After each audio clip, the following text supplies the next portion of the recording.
Singkat cerita, sekitar 2 atau 3 hari kemudian, Siska ini mengalami suatu hal yang lagi-lagi katakanlah ini mirip dengan kejadian pertama. Waktu itu sore hari, saat Siska sedang mandi, itu di kamar mandi itu tiba-tiba terdengar suara bau. Nah, otomatis Ibu Ida yang waktu itu masak ya kaget kan. Nah, Siska ini menjerit dari kamar mandi ini. Oh, oh, oh, kayak gitu. Otomatis ibu Ida ini kan kaget kan. Nah, dipanggil lah bapaknya yang Pak Jono ini. Pak, kebetulan Pak Jono waktu itu sedang ada di depan rumah, nggak tahu sedang mengerjakan apa. Itu datang. Kenapa bu? Itu Siska kesurupan lagi. Kesurupan gimana? Itulah jerit-jerit. Nah, didatangilah sama Pak Jono ini. Emang benar, di kamar mandi itu Siska menjerit-jerit. Dan pintu itu kebetulan juga terkunci, namanya anak mandi, kamar mandi kalau pasti dikunci lah pintunya ya kan. Nah, lagi-lagi pintu itu didobrak sama Pak Jono. Ya mungkin kalau dia sih nggak berpikir aneh-aneh ya. Kalau kalau saya kemarin dengernya gini, pintu kamar belum dibeneri ini sudah dobrak lagi pintu kamar mandi gitu kan. Itu sudah didobrak. Nah, itu kan posisinya masih, ya maaf ya teman-teman ya, tapi nama kita sendiri pasti tahulah, namanya sedang mandi mungkin belum memakai baju apa-apa. Nah, itu Ibu Ida itu berinisiatif, begitu pintu itu terbuka inisiatif kan ditutup, ya dipakein baju, ditutup semua badannya kan. Nah, Pak Edi Pak Edi Pak Jono ini nggak tahu, saat itu juga dia langsung pergi ke rumahnya Pak Roman kembali. Datangilah sore itu, naik motor, kita cerita itulah nyampe di, kebetulan Pak Roman waktu itu sedang duduk santai di teras rumah. Dan begitu Pak Jono ini nyampe di halaman rumahnya Pak Roman itu langsung tanya kayak gini, kenapa si Siska kumat lagi? Iya Pak, tolong Pak, gimana Pak? Nah, ya udah ayo kita ke sana sekarang. Diboncengin lah itu Pak Roman sama Pak Jono itu naik motor sampai nyampe rumah Pak Jono itu turun, dan dilihat itu kan sudah terbaring di kamar ya. Cuman posisinya itu harus dipegangin. Sebenarnya si Siska ini teman-teman, kebetulan dari 2 kejadian itu Siska ini nggak berontak apa nggak gimana, cuman ini yang bikin takut itu tangannya ini selalu mencekik di bagian lehernya sendiri sambil matanya melotot. Nah, sudah diobatin lah sama Pak Roman itu ya, sama lah ya, sama air putih terus dipercik-percikan ke mukanya itu. Dan waktu itu setelah Siska ini sadar, Pak Roman ini bilang begini, Pak, saya sebenarnya nggak sanggup untuk menangani masalah Siska ini. Mungkin sampai ada orang lain atau kenalan yang mungkin lebih lebih mengerti atau lebih eh, katakanlah tingkatan ilmunya lebih tinggi dari saya. Oh itu ya Pak. Iya, nggak apa-apa, yang penting Siska sembuh gitu kan. Pak Roman ini alhamdulillah orangnya bijak juga kan. Sudah, yang penting hari ini Siska sadar dulu, dan mudah-mudahan ya kita berdoa lah Pak ya, semoga Siska selalu dilindungi oleh Allah Subhanahu wa taala. Itu singkat cerita, Pak Roman ini sudah diantar lagi ke rumahnya.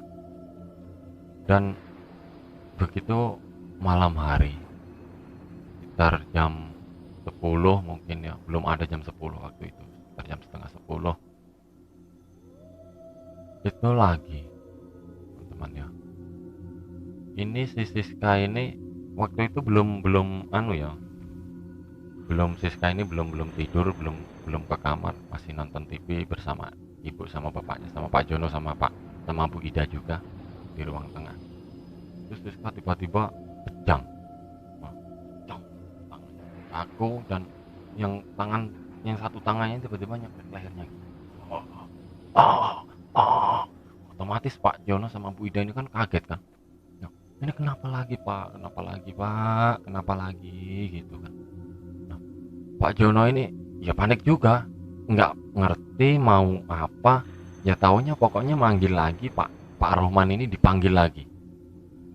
Udah, singkat cerita kita nggak harus anu ya, yang penting pokoknya langsung malam itu diobati lagi sama Pak Rohman, tuh sembuh, ya bukan sembuh sih, sadar.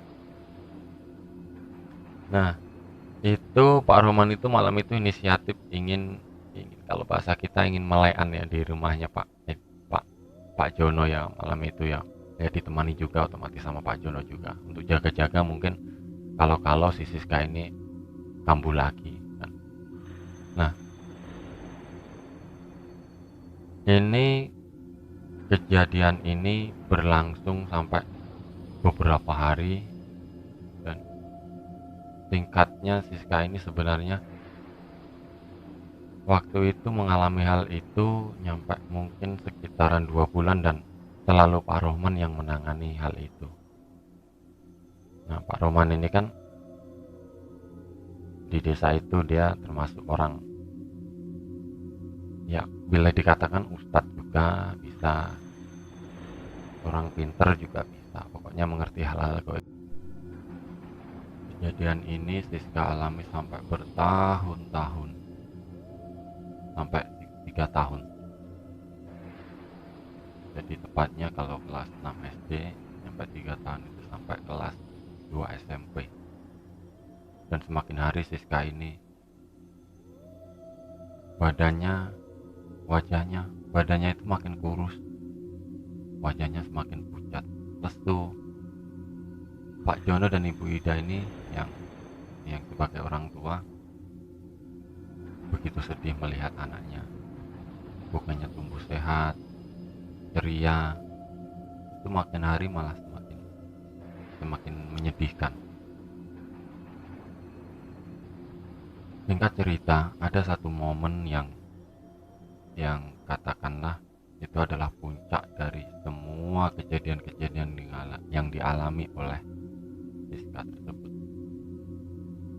Saat itu di jam sekolah, siang hari di jam 11 setengah 12-an. Waktu itu masih proses belajar mengajar ya. Itu Siska mengalami ini. Saat itu Siska itu terdiam itu dalam beberapa saat. Bahkan temannya itu sebenarnya nggak ngeh ya. Ini kenapa ini anak kok diam, itu nggak tahu. Nah, yang bikin kaget satu kelas itu tiba-tiba Siska itu menjerit.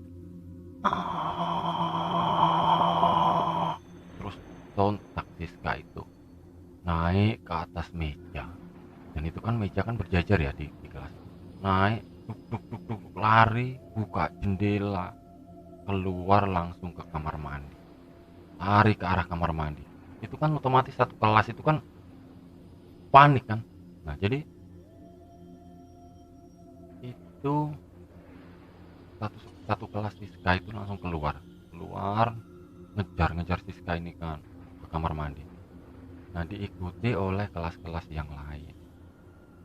Jadi intinya waktu itu satu sekolah itu sudah heboh. Nah, singkat cerita, para guru, staf itu datang ke lokasi kejadian.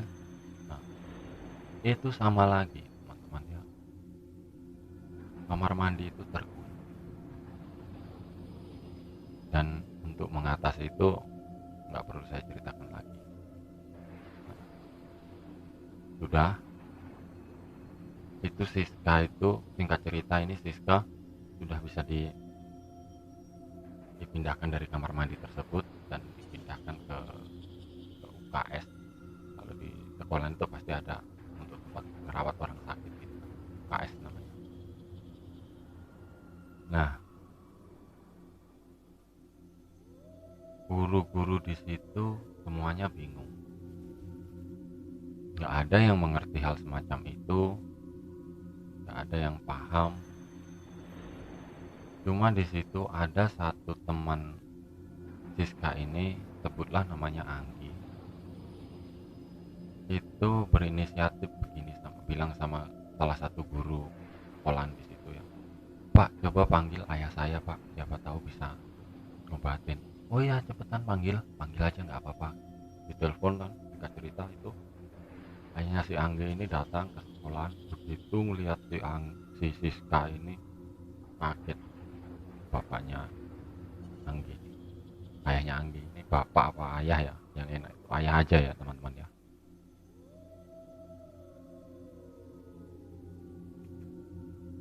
Itu begitu ngelihat si Siska itu kaget, ayahnya si Anggi. Astagfirullah, ini udah lama ya kejadian ini, anak ini mengalami hal ini sudah cukup lama. Sekarang gini, bapak-bapak, adik-adik ya, kalian mundur, saya akan coba untuk mengobati teman kalian. Udah, waktu itu ayahnya si Anggi ini, sebut saja namanya Pak Iwan. Nah, Pak Iwan ini baca-baca doa ya, sama ya mungkin untuk ritualnya apa gimana nya sama dengan yang sudah-sudah. Karena setahu saya proses pengobatan hal semacam itu rata-rata sama, hanya beda sedikit-sedikit. Didoakan, diminta air putih juga di gelas gitu, dibersih-bersihkan juga sama. Nah, singkat cerita itu si Siska ini sadar, nangis lah ya, satu kelas itu biasanya kan nangis, memang bener nangis itu, terutama yang anak-anak cewek ya, nangis. Nah, siang itu juga Siska diantar ke rumahnya. Nah, di rumah itu kan otomatis Pak Jono sama Bu Ida ini kan kaget ya. Ya, sebenarnya kalau kejadiannya apa, mungkin Pak Jono sama Bu Ida ini udah paham ya, emang anaknya mengalami hal semacam itu udah sering terjadi. Dan yang bikin Pak Jono sama Bu Ida sedih itu, ini pertama kalinya Siska mengalami hal, katakanlah kesurupan itu di sekolah.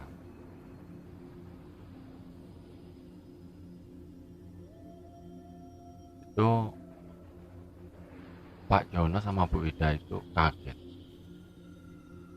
"Kenapa lagi, Pak? Kenapa lagi?" Itu kan yang ngantarkan kan satu guru sekolah itu ya, laki-laki ya. Nggak usah disebutin namanya karena juga nggak terlalu dominan juga di sini kan. "Ini kenapa, Pak? Ini si Siska ngalami gini gini gini gini gini gini gini." Udah, ibunya nangis di situ kan. Nah, ini pindah lagi ya. Udah di situ Siska sudah diantar ke rumah, sudah dirawat sama bapak sama ibunya. Ini kembali lagi ke cerita di sekolah tadi ya. Jadi waktu itu Pak Iwan ini, bapaknya si Anggi ini, ayahnya si Anggi ini bercerita bersama guru-guru di situ kan, bilang gini, "Pak, Siska ini maaf Pak ya, Siska ini mengalami hal semacam ini sebenarnya sudah lama. Tapi berat untuk saya sebenarnya untuk benar-benar menyembuhkan apa yang dialami oleh Siska ini.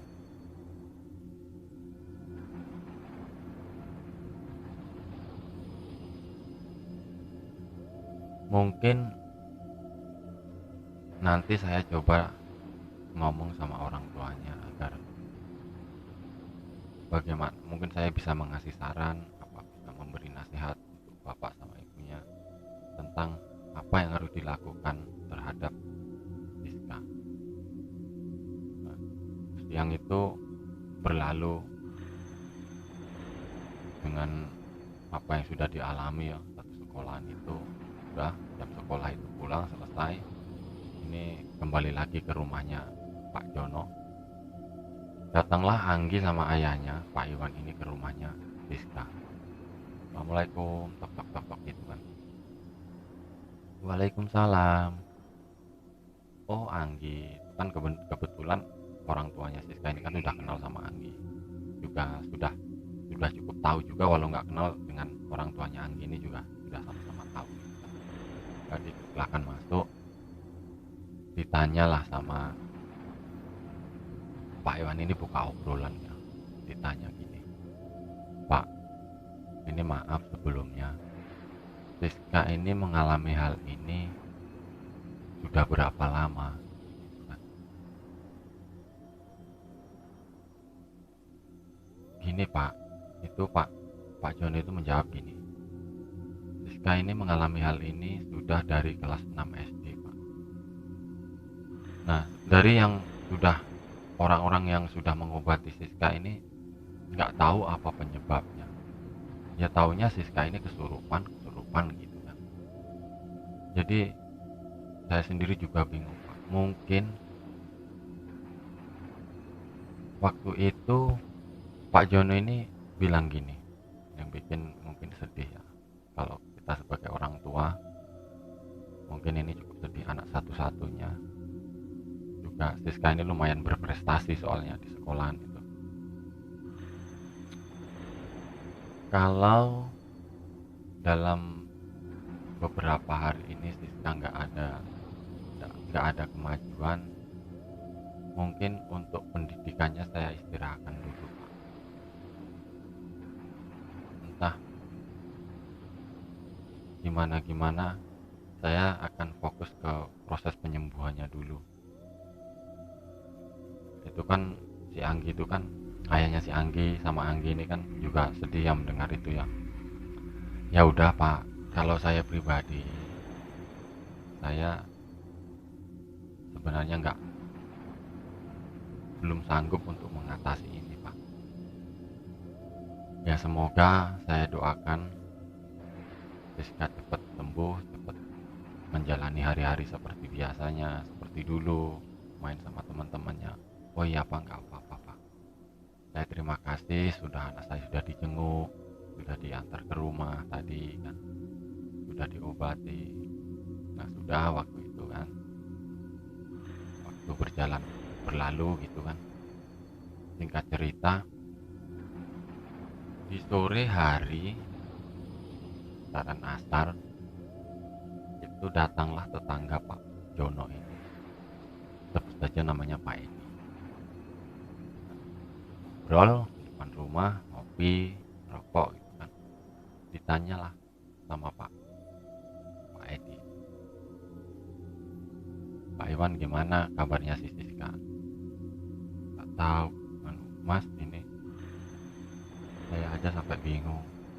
Saya sebagai orang tua juga sangat sedih melihat kondisi si Siska sudah seperti itu. Badannya kurus, wajahnya pucat. Bahkan saya sendiri juga nggak tahu harus dibawa kemana lagi. Nah, waktu itu Pak Edi ini bercerita gini, ini begini ya Pak ya, saya baru-baru ini ada kenalan. Ya siapa tahu berjodoh, siapa tahu bisa sembuh gitu kan. Namanya Pak Ahmad, masih satu kabupaten ini juga, cuman beda kecamatan. Kalau naik motor mungkin setengah jam kita bisa sampai. Memang bener Pak, itu bisa sembuh. Ya nggak tahu juga Pak, namanya usaha kan. Kita berobat itu kan kemana aja, yang penting bisa sembuh. Kita harus tetap optimis gitu kan, Pak Edi bilangnya seperti itu.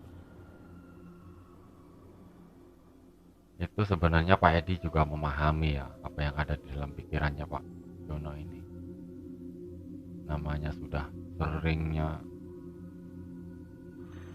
itu mendatangkan orang-orang pintar itu, dan dari semua yang datang itu nggak ada hasil. Mungkin pikirannya ragu, antara ragu sama nggak yakin. Terus intinya pokoknya meragukan setiap orang yang ingin mengobati si Siska ini. Tapi Pak Jono ini tetap bukan menolak itu, bukan, tetap seneng kalau ada orang yang mau membantu itu. Nah jadi Pak Jono ini bilangin, ya udah Pak, nggak apa-apa Pak, coba besok didatangi orangnya, sama saya juga nggak apa-apa gitu kan. Udah, itu hari itu berlalu. Singkat cerita ini ya, besoknya pagi-pagi betul ini janjian dulu ya, si Pak Edi ini kan kenal ya sama Pak Ahmad ini, kebetulan juga ada nomor teleponnya, ditelepon dulu kan, telepon dan bikin janji gitu kan, telepon, halo assalamualaikum gitu kan, waalaikumsalam, wah Mas Edi ada apa Mas, enggak ada janji enggak hari ini gitu kan, oh enggak ada, masih di rumah sekarang lagi kosong gitu kan, ya udah nanti insya Allah saya akan main ke rumah, ya nggak apa-apa. Udah, hari itu juga pagi-pagi sekitar setengah 7 itu Pak Edi dan Pak Jono ini datang ke rumahnya Pak Ahmad nih, naik motor mereka boncengan kan, sekitar setengah sampai 1 jam, nggak ada 1 jam itu nyampe lah di rumahnya Pak Ahmad ini. Ke depan rumah parkir motor, tok pintu, tok tok tok tok tok, assalamualaikum, oh waalaikumsalam, oh Mas Edi, masuk masuk Mas gitu kan.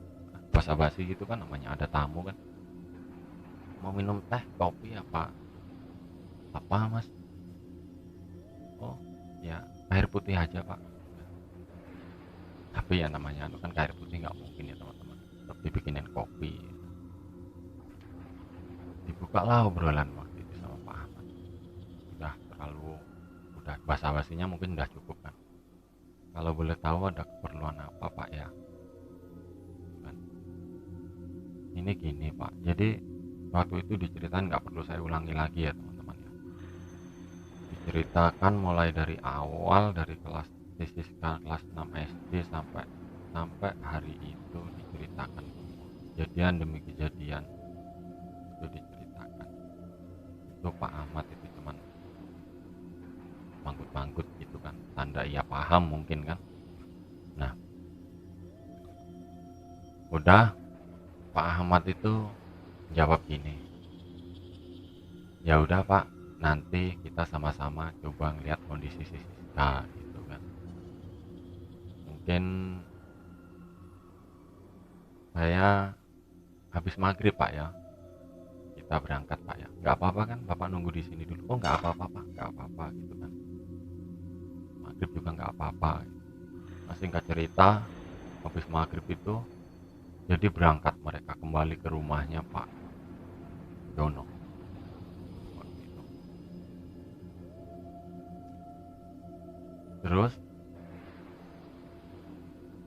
ini singkat cerita teman-teman ya, begitu nyampe halaman rumahnya Pak Jono, Pak Ahmad ini berhenti.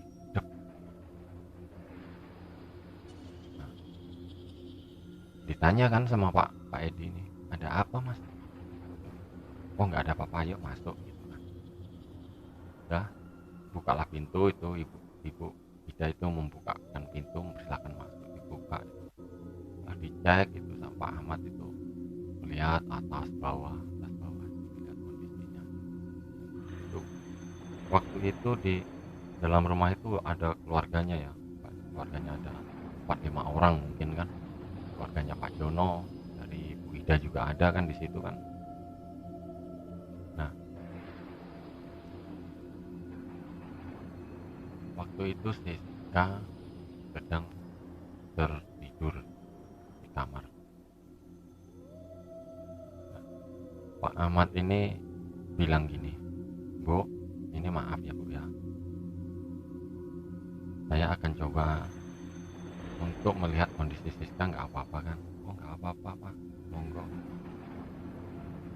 Nah jadi Pak Ahmad ini diantarlah sama Pak Jono ini masuk ke kamarnya Siska. Begitu buka pintu ya cekrek gitu kan, kaget Pak Ahmad ini. Ya sama juga dengan yang lain-lain, kagetnya sama kayak gitu juga, refleks gitu kan. Udah, ini nggak ngasih penjelasan apa-apa, terus berjalan maju mendekat ke arah Siska ini Pak Ahmad ini.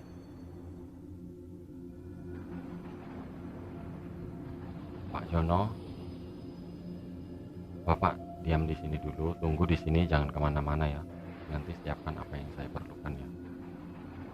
Oh siap pak, siap gitu kan. Nah, waktu itu entah apa yang dibaca, apa yang diritualkan sama Pak Ahmad ini nggak tahu. Ya baca-baca doa gitu. Setelah itu badannya si Kate kan terbaring ya, terbaring, dipeg, nggak dipegang, cuman di gini nah teman-teman, di seperti meraba tapi nggak nyentuh ya. Itu tiba-tiba Siska itu menjerit, oh gitu kan, sama kejadiannya sama dengan yang sudah mencekik lehernya gini gini gini gini gini. Dan Pak Ahmad ini manggil gini, pak pegangin pak, pegangin ini. Itu minta satu dua orang lagi masuk ke dalam. Ya udah, Pak Edi masuk ke dalam. Kalau nggak salah ada 3 orang waktu itu ya. Nah gini, itu tiba-tiba lampu mati, lap. Yang bikin kaget waktu itu udah kondisi Siska menjerit-jerit gitu ya. Pintu belakang rumah tiba-tiba membuka, cekrek, langsung nutup kencang, dar. Satu rumah kaget kan waktu itu kan. Wih, sampai merinding aku teman-teman ya. Kaget, panik, takut. Wah, pokoknya malam itu mungkin dikatakan menyeramkan juga menyeramkan, dikatakan seru juga seru kalau orang hobi yang seperti itu. Nah, jadi waktu itu Siska ini namanya kesurupan gini ya, nggak sadar ya, Siska itu nggak sadar ya. Jadi mencoba untuk melawan Pak Ahmad nih, nggak tahu gerakannya apa gimana gimana, cuman waktu itu bisa diatasi sama Pak Ahmad. Dan sudah Siska waktu itu sadar. Dan gini, Pak Ahmad itu setelah sadar kan, Siska sadar itu disuruh tidur, dikasih air minum, air doa itu kan, terus tidur. Nah, tidur itu, kamu tidur ya dek ya, ini insya Allah nggak ada kejadian apa-apa nyampe besok ya, sementara ini masih dalam pengawasan bapak. Jadi yang penting kamu banyak berdoa, banyak berzikir, jangan putus wudhu, jangan batal wudhu, kalau bisa 5 waktu jangan ketinggal, sering banyak sholawat. Iya pak, ya pak, terima kasih. Kan jawabnya gitu kan ya. Yang lain keluar sama Pak, diikuti sama Pak Ahmad juga, keluar ke ruang tamu ngobrol mereka gini. Pak Ahmad itu buka obrolan gini, ini gini Pak Jono dan yang lain, bapak-bapak, ibu-ibu,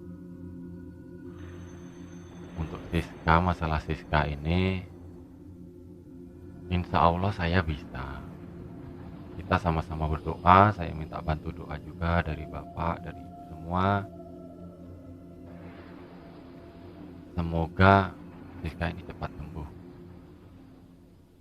Iya Pak, itu kan Pak Jono kan jawabnya gitu. Jadi ini bagaimana Pak seterusnya Pak? Pak Jono kan bertanya seperti itu kan. Nah, si Pak Ahmad ini jawab ini, insya Allah dalam 7 hari, 1 minggu mungkin, bisa nggak nyampe, mungkin 4 atau 5 hari, saya akan datang ke sini lagi. Itu kan Ahmad bilang gitu. Dan terus Pak, kalau misalkan nanti ini Pak Jono bingungnya gini, selama Bapak nggak di sini, nanti kalau misalkan terjadi sesuatu hal lagi sama anak saya gimana? Insya Allah enggak Pak, Insya Allah enggak, ini masih dalam pengawasan saya. Dan yang penting Bapak Ibu jaga 5 waktunya, usahakan jangan batal wudhu, dan banyak-banyak istighfar, sholawat. Oh iya Pak, insya Allah Pak. Sudah malam itu dilewati dengan tanpa terjadi suatu apapun. Waktu itu kalau nggak jam 2 jam 3 itu Pak Ahmad itu diantar pulang sama Pak Edi. Dan Pak Edi pun akhirnya nginep di rumahnya Pak Ahmad malam itu. Nah, singkat cerita itu Pak Ahmad itu paginya kan pulang kan, singkat cerita sekitar 5 hari Pak Ahmad itu nelpon Pak Edi. Assalamualaikum Pak. Waalaikumsalam. Hari ini saya mau mau ke tempatnya Pak Jono, sampean bisa jemput saya? Oh bisa Pak, bisa gitu kan, Pak Edi kan jawabnya gitu. Ya, dijemputlah itu hari itu sama Pak Edi kan. Nah, nyampe rumah itu malam juga itu. Sebenarnya itu akhirnya datangnya itu malam ya. Malam, begitu nyampe di rumahnya itu kan satu keluarga udah tahu bahwa hari itu adalah proses kelanjutan dari proses sebelumnya kan. Itu rame di rumah itu. Sama lah, Pak Ahmad ini datang ke rumahnya si Siska lagi, datang ke kamarnya Siska lagi. Ini gini ya teman-teman ya, Siska ini semenjak kejadian terakhir di sekolah itu udah nggak sekolah lagi sampai hari itu. Izin, untuk sementara izin. Mungkin pikirannya Pak Jono kalau misalkan nggak sembuh-sembuh mungkin untuk istirahat dulu proses sekolahnya gitu kan. Udah, kembali ke cerita. Itu Pak Ahmad kan ada di dalam kamarnya si Siska ini, ditemani juga sama kerabat-kerabatnya Pak Jono juga, Bu Ida juga di situ kan. Udah dikasih penjelasan sama Pak Ahmad gini, Pak, Bu, ini selain Pak Ahmad sama Bu Ida, tolong keluar ya. Di luar nanti sampan baca sholawat yang sebanyak-banyaknya, jangan berhenti baca sholawat. Oh iya Pak gitu kan. Udah, mereka semua keluar, jadi di kamar itu tinggal Siska, Pak Ahmad, Pak Jono sama Bu Ida. Nah, waktu itu ini dari cerita Pak Jono ya, waktu itu ya. Itu Pak Ahmad itu melakukan suatu gerakan, mungkin ya nggak tahu gerakannya bagaimana, mungkin ya itu udah pakemnya para praktisi apa ustadz apa gimana, proses penyembuhannya kayak gitu kan. Itu sama lagi Siska itu tiba-tiba itu menjerit lagi. Oh, jeritnya kencang bener teman-teman, kencang bener. Satu rumah itu sampai kaget, dan lampu itu mati lagi. Ini yang lebih heboh ya, lampu itu pecah, dar, ada satu atau kalau nggak dua, pecah lampunya. Dan yang bikin kaget lagi, pintu di belakang itu tiba-tiba kebuka, langsung ketutup lagi, jedor. Wah, serem benar teman-teman, menyeramkan. Waktu itu saya dapat cerita ini juga, mereka semua merinding dengar cerita ini kan. Saya juga ini merinding teman-teman, merinding. Nah, waktu itu ini nggak perlu diceritain lagi ya yang detail-detail pengobatannya. Nah, lampu mati itu yang heran gini, itu di tetangga itu hidup semua. Dicek NCB saklar itu nggak turun, jadi aneh kan. Nah, kejadian ini berlangsung sekitar 15 apa 20 menit. Entah bagaimana awalnya, itu gini ya teman-teman ya.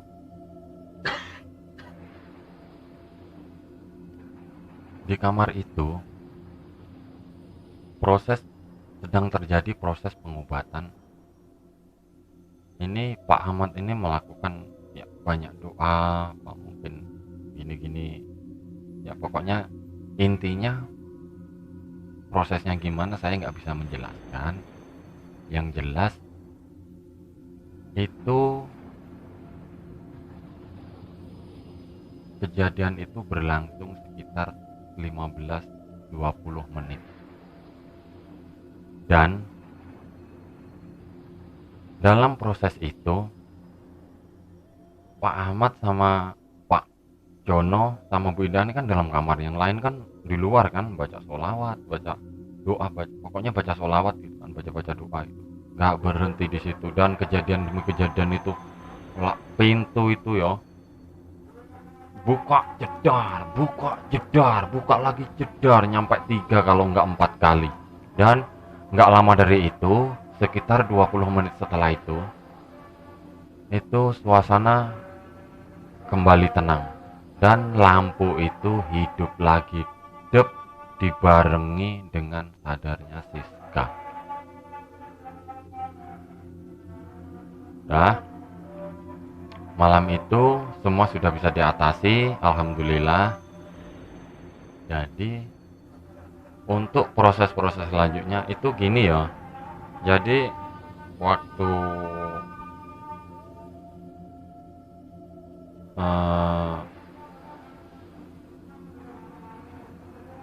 ini maaf ya, masih ada suara ajan ya, kita istirahat dulu ya. Udah, lanjut lagi teman-teman ya. Jadi malam itu proses pengobatan selesai dan Siska pun kembali tenang ya. Nah, sudah keluar, Pak Ahmad itu mengajak Pak Jono sama Bu Ida ditinggal di situ yang nemenin si Siska ini di kamar, dan Pak Jono dan yang lainnya itu di ruang tamu, mereka ngobrol. Pak Ahmad pun membuka obrolan gini. Ini saya minta air kelapa muda, air kelapa hijau Pak ya. Kalau bisa sekarang juga disiapkan. Nah, itu dan bijaknya Pak Edi ya. Pak Edi itu langsung, oh siap Pak, saya akan nyarinya Pak. Saya akan mencari Pak. Sudah nggak lama dari itu datanglah Pak Edi ini membawa satu buah kelapa dan sudah diambil airnya, masukkan dalam gelas.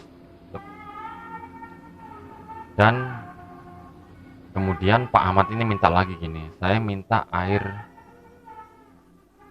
putih dimasukkan dalam botol aqua ya, aqua besar itu penuh Pak ya.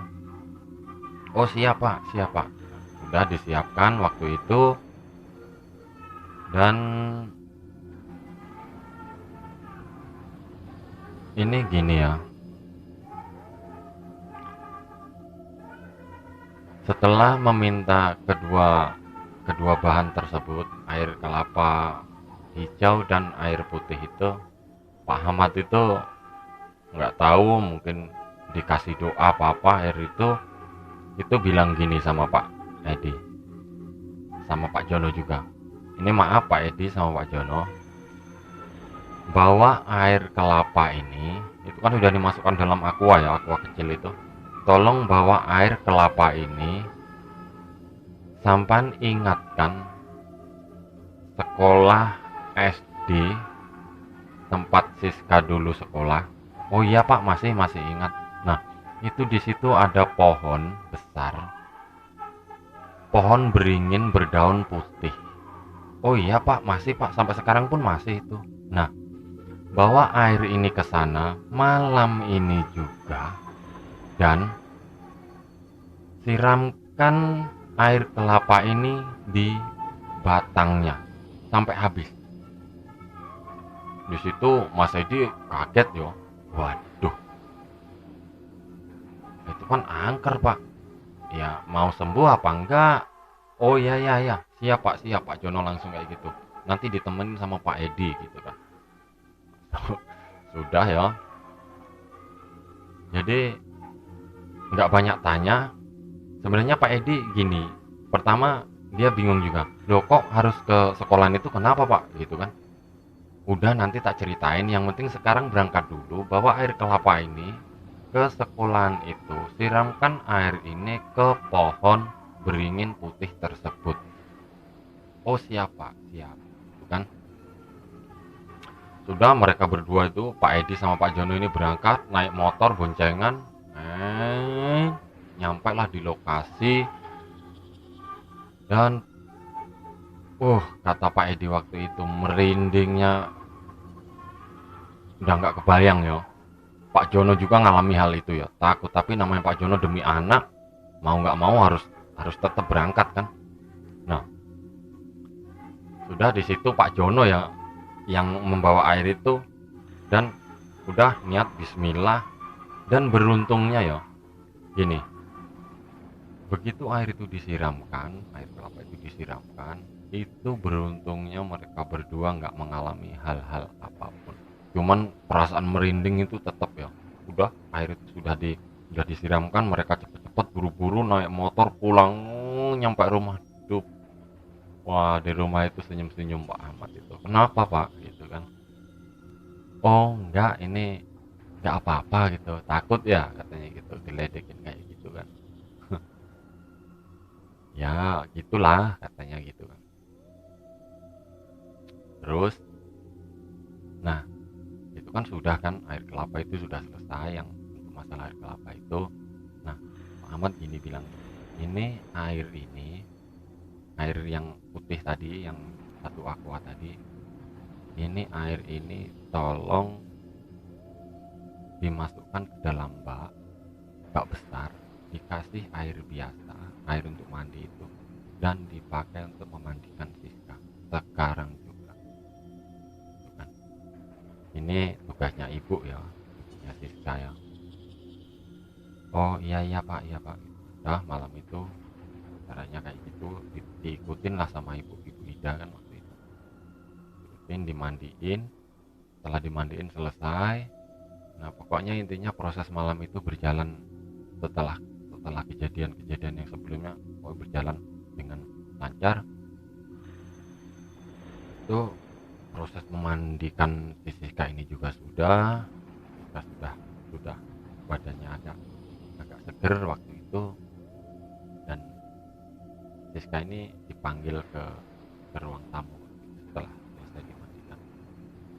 Pak Jono, Bu Ida, dan Pak Edi dan keluarga yang lain juga ngumpul di situ. Pak Ahmad ini ngomong gini, bilang gini, Pak, Ibu, Alhamdulillah ini sudah bisa saya atasi, dan berkat doa-doa kalian juga, dan berkat kemauan dari si adik Siska ini untuk sembuh, Allah memberikan kesembuhan pada anak bapak dan ibu. Terus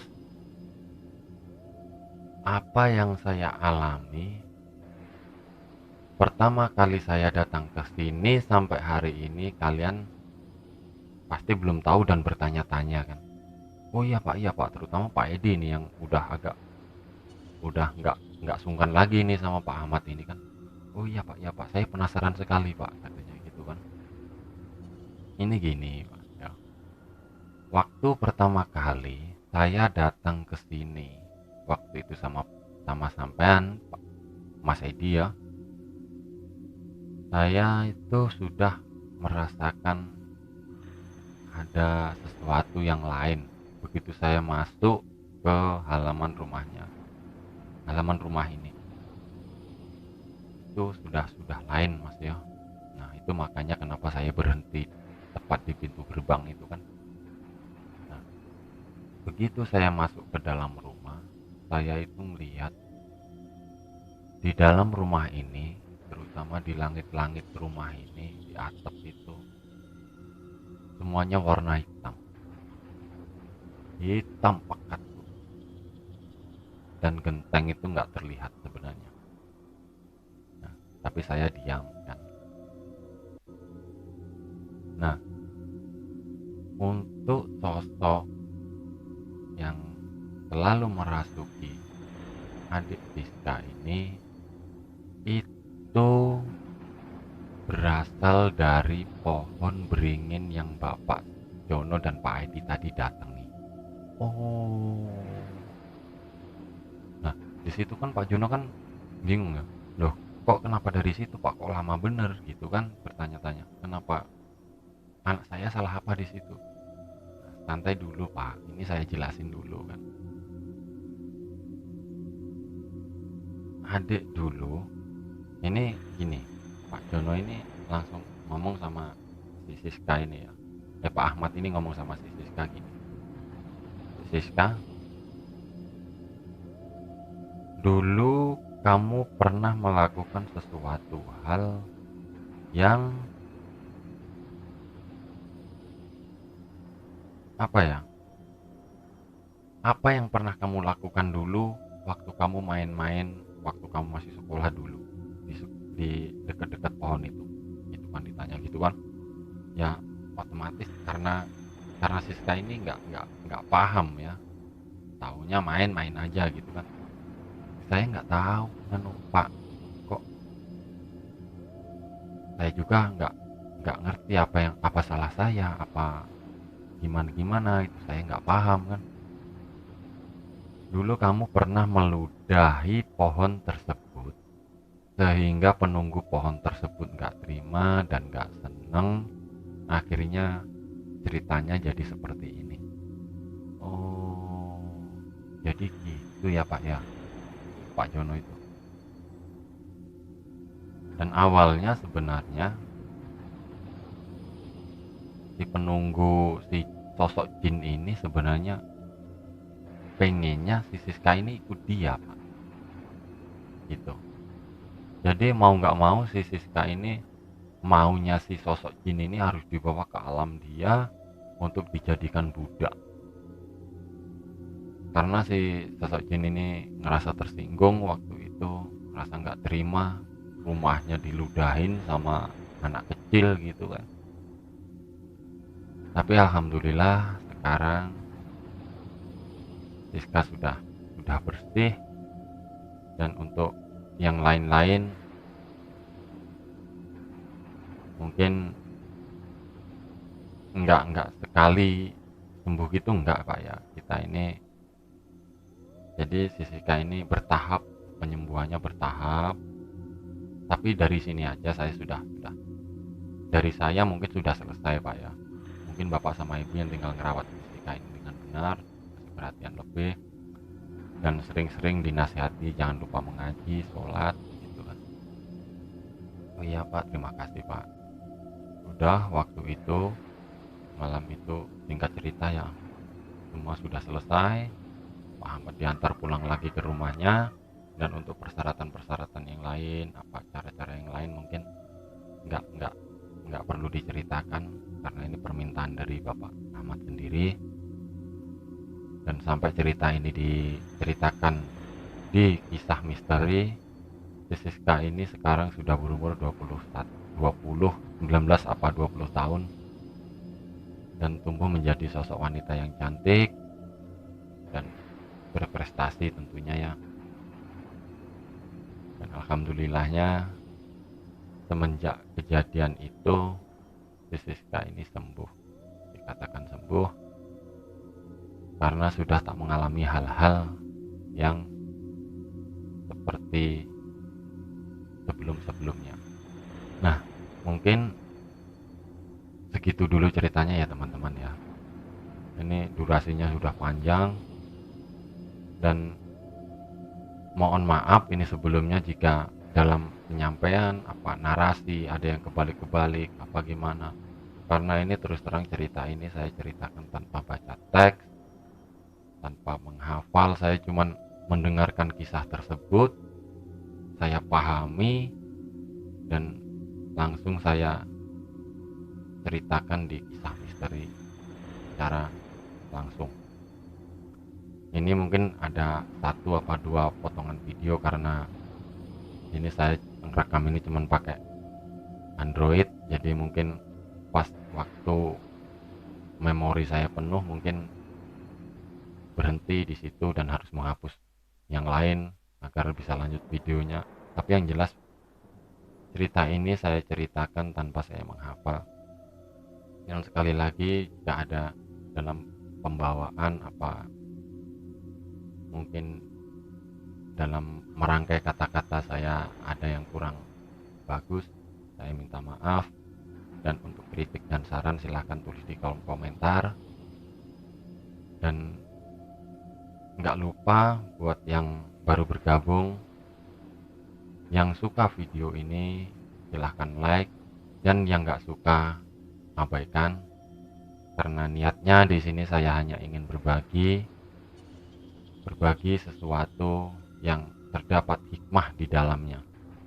Semoga teman-teman semua bisa mencari, bisa mengambil intisari dari cerita ini agar kita ke depan bisa menjadi lebih baik. Dan buat teman-teman, kisah misteri ini saya bikin ini yang pertama, video ini yang pertama, dan saya harap ini menjadi sebuah channel yang menginspirasi buat teman-teman semua.